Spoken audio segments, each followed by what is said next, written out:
Hola, mijos. I have another story for you. This one is called The Statue in the Park. Close your eyes and imagine yourself in a park. But wait, it's an overgrown park. All higgly-piggly and nobody seems to look after. Do you think anyone plays in this park? Let's see if you can find out. Pick up your magic lantern and walk down the enchanted path. Where will it lead us tonight? The moon is shining brightly, and the stars twinkle above you. You see lots of messy, twisted ivy trailing over crumbling walls around the park. Shabby-looking plants grow in between the broken paving stones, and the lake is all dirty and browned. At the end of the path, you see a statue. You wander over to it. The statue is of a woman dressed in an old-fashioned clothes. She's wearing a long dress and a big stone hat tied under her chin. In one hand, she's holding a flat garden basket. The stone that she's carved from has turned brown from the weather, and there's moss growing all over it.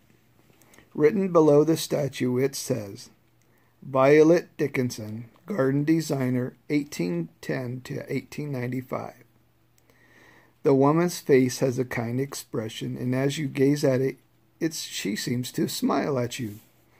You look, then you look again. To your amazement, her eyes start to blink, and her cheeks slowly change from stone to rosy pink. One by one, her fingers start to move, then her arms, then her legs. The statue's coming to life! Her stone dress is melting into real clothes. Now she lifts up her hat. It's straw, not stone anymore, and brushes off the moss. She looks down at you and smiles again. Hello, she says. My name's Violet. What's yours? Then down she jumps. I don't suppose you'd help me tonight, would you? I've a big job to do. That sounds like hard work, you think. Maybe you should just walk around the park instead. Oh, I understand, Violet says. You probably just want to go and play. You look at her face. She looks so disappointed. Perhaps it wouldn't be so bad to help her after all. So together you walk down the path to an old garden hut. Wait here, says Violet, and she steps inside. A moment later, she appears again carrying a big bag of garden tools. She leads you on through an archway covered in sweet-smelling roses to a part of the park you've not seen before. Here the garden is neat and tidy. I love this park, says Violet. It is my home, and I want to make it as beautiful as it was when I was a child. I work so hard on it every night. This is what I've managed to do so far. But there's so much more to be done. Come, let me show you. Together you return to the tumble-down part of the park. Here Violet unpacks her tools. There are tools for digging, for weeding and planting, for trimming and cutting. To your surprise, there are cans of paint and some paintbrushes as well. Soon Violet is digging up weeds, cutting back the overgrown paths, and turning over the soil with her large garden fork. You help by fetching the tools she needs and putting the ones she's finished with back in her bag. Some of them have become quite dirty, but as soon as you drop them back to the bag, they look shiny and new once again. Now Violet opens a packet of seeds. Together you kneel down and scatter them over the soil. As each seed lands, it quickly grows into a plant with green leaves and a bud that opens to the most beautiful flower. In the next instant, the ground is full of joyful blooms. Next, Violet walks over to the dirty brown lake. She takes a bottle out of her bag, opens the lid, and squirts silvery liquid into the water.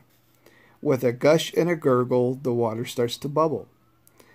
Then it turns a clear blue. A family of ducks swims out of the reeds and splashes about happily in the clean water. Now Violet leads you to the playground, where the rides are all broken and rusty. Violet asks you to fetch a swing from the hut. But how will you lift it? Won't it be too heavy for you to carry?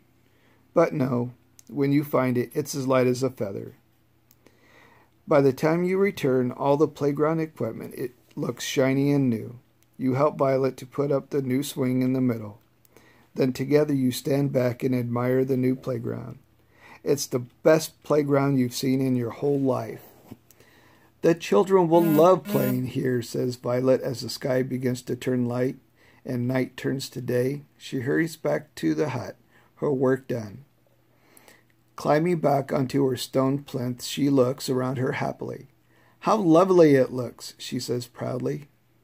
Now she's changing back into stone. Her face, her legs, and her hands stiffen, and she's a statue once more. You take a last look at the work you've done together. Then you tiptoe quietly out of the park.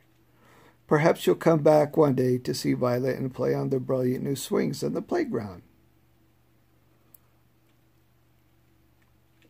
It might take a while for you to complete a task, but it will be worth it in the end, so don't give up too soon. That's very true. When you choose to help somebody, you might think it will be boring or even hard work, but it often turns out to be fun. If everyone takes care of our world, the world will be a much better place, not only for you, but for everybody else who lives in it.